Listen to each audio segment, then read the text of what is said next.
Isaiah chapter 40. Comfort, comfort my people, says your God. Speak tenderly to Jerusalem, and proclaim to her that her hard service has been completed, that her sin has been paid for, that she has received from the Lord's hand double for all her sins. A voice of one calling, in the wilderness prepare the way for the Lord. Make straight in the desert a highway for our God. Every valley shall be raised up, every mountain and hill made low. The rough ground shall become level, the rugged places a plain. And the glory of the Lord will be revealed, and all people will see it together, for the mouth of the Lord has spoken. A voice says, "Cry out." And I said, "What shall I cry?" All people are like grass, and all human faithfulness is like the flowers of the field. The grass withers and the flowers fall, because the breath of the Lord blows on them. Surely the people are grass. The grass withers and the flowers fall, but the word of our God endures forever. You who bring good news to Zion, go up on a high mountain. You who bring good news to Jerusalem, lift up your voice with a shout. Lift it up, do not be afraid. Say to the towns of Judah, "Here is your God. See, the sovereign Lord comes with power, and his arm rules for him. See, his reward is with him, and his recompense accompanies him. He tends his flock like a shepherd. He gathers the lambs in his arms and carries them close to his heart. He gently leads those that have young. Who has measured the waters in the hollow of his hand, or with the breadth of his hand marked off the heavens?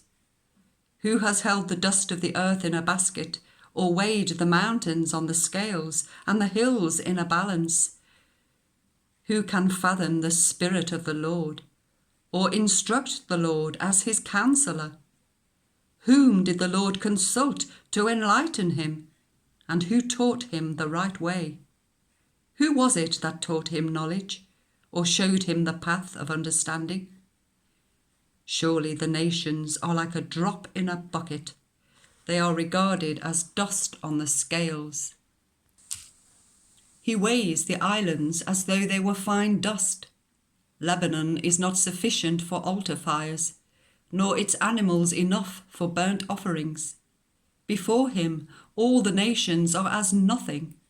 They are regarded by him as worthless and less than nothing. With whom then will you compare God? To what image will you liken him?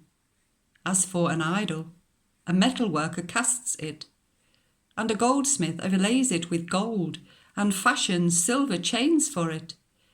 People too poor to present such an offering select wood that will not rot.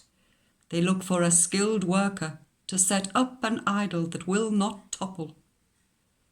Do you not know? Have you not heard? Has it not been told you from the beginning?